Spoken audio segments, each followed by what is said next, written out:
Assalamu alaikum, I'm Aisha and you're watching Samaa News. Here are today's headlines.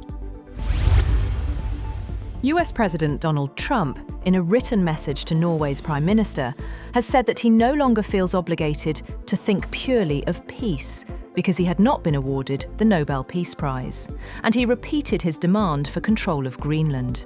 The note, shared widely with other nations by the US administration, was in response to a brief message to Trump from Norway's Prime Minister Jonas Gahr Støre and Finnish President Alexander Stubb, opposing his decision to impose tariffs on European allies over their refusal to let the US take control of Greenland.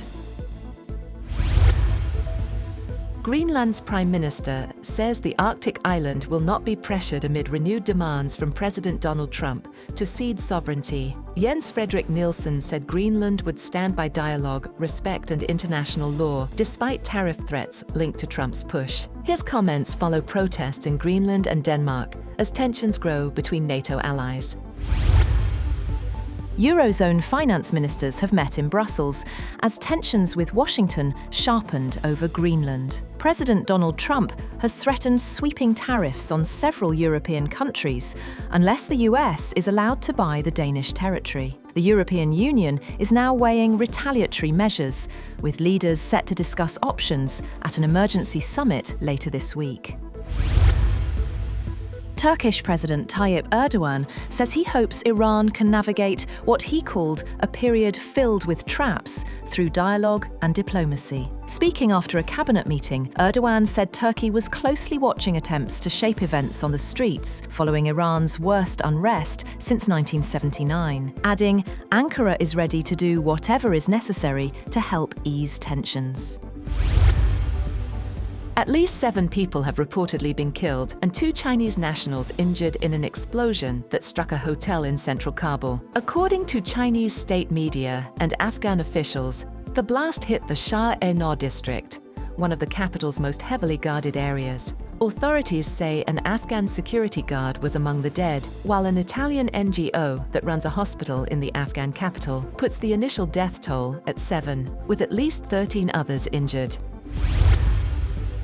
Japan's Prime Minister Samaa Takaichi will call a national election on February 8th to seek voter backing for increased spending, tax cuts, and a new security strategy that is expected to accelerate a defence build-up.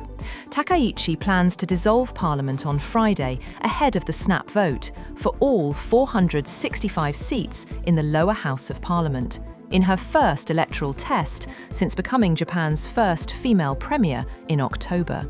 She promised a 2-year halt to a consumption tax of 8% on food, adding that her spending plans would create jobs, boost household spending, and increase other tax revenues.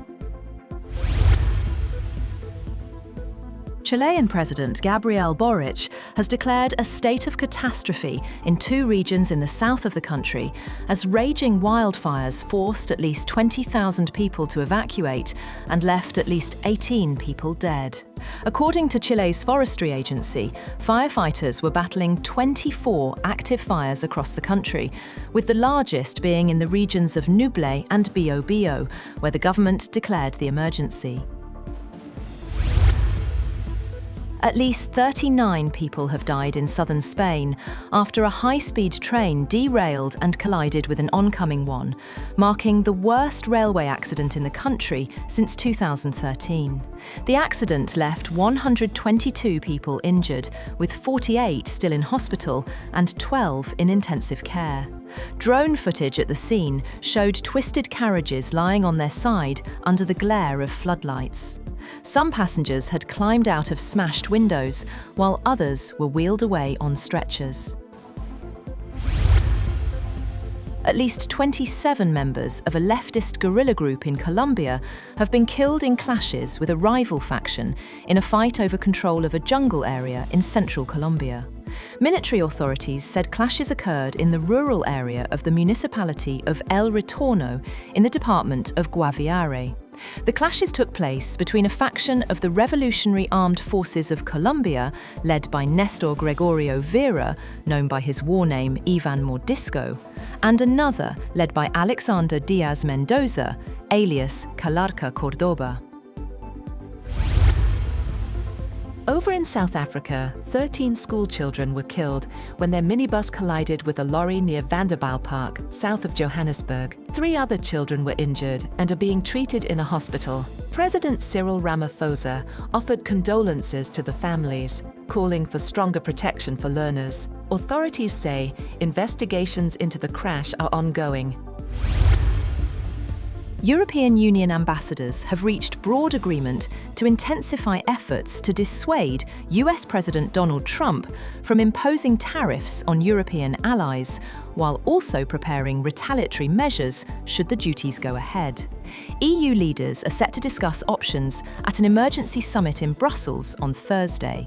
One option is a package of tariffs on 93 billion euros of US imports. The other is the so far never used anti-coercion instrument that could limit access to public tenders, investments, or banking activity, or restrict trade in services. Billionaire wealth has surged at 3 times its recent pace last year to reach its highest level on record, deepening economic and political divides that threaten democratic stability. Anti-poverty group Oxfam said in a report the fortunes of global billionaires jumped 16% in 2025 to $18.3 trillion, extending an 81% rise since 2020. The gains happened even as 1 in 4 people worldwide struggle to eat regularly, and nearly half the global population live in poverty. That's all for now. For more updates, visit www.samaa.tv. Thank you for watching Samaa News.